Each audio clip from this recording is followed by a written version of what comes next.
If any university is kind enough to make a connection, then your first thought is to accept, because it's a good connection. I like universities; they do good things. It's always good to come to Liverpool. It's a good city, good people. I've never been to a university before that has hope in its title. And universities are all about hope. It's about your moment after all the years you spend studying and hoping for better grades and working so hard and hoping that it will end up in something better. And suddenly you have a university degree with hope written right on it. Also that it's an ecumenical university, that mattered a lot to me, because in my work, I work in parts of the world where belief matters and where for people religion is an important part of their identity, whether it's Christianity, Judaism, Muslim faith.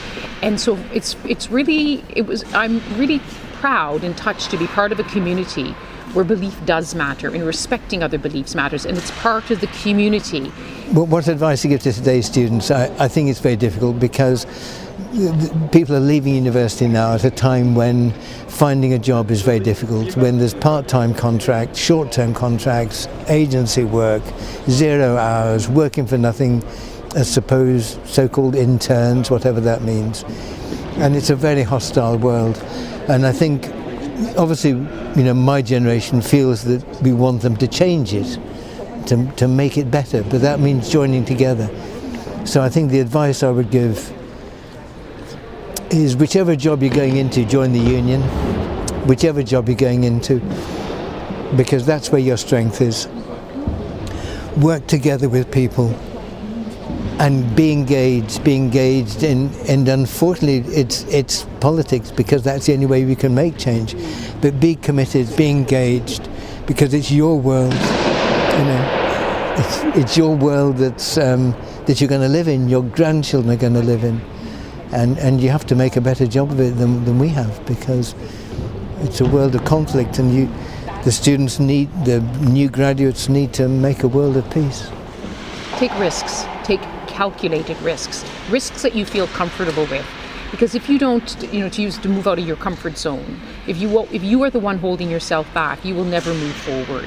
And I think we always surprise ourselves. People sometimes say to me, "Oh, I really wish I could do what you're doing." And I say, actually, if you were put in this position, you would do it too. And I think we have to rise to the occasion, find the occasion and rise to it. Because at the end of your life, you don't want to say, "I really wish I'd done that."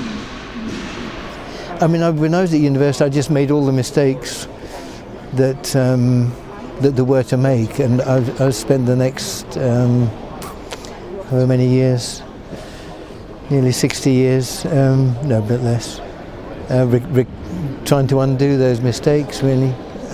What is the one thing I wish I had known on my graduation day? That 3 decades on, I would still feel the same, still be as curious and still asking questions, that the education never ends. And I think that's what the joy of life is, that every day you wake up is a day of surprises, a day of something new, a day when by the time the day ends, you'll feel, I learned something new today. So being a student for life. Maybe the personal relationships are not as difficult as they seem when you're young. They seem impossible, but actually they're not. I think the other thing is, you are what you do in the end. You are what you do. So I think finding work that is where you can try to make some contribution to the way the world is worth struggling for, even if it's not working for a bank or a big corporation, because they tend not to make good people. But like Liverpool made good people when they worked on the docks, or the miners nearby, they made good people because they did hard work where you rely on each other. And I think, so I'm thinking as I go now, I think that's worth something, the work you do, choosing the work you do carefully.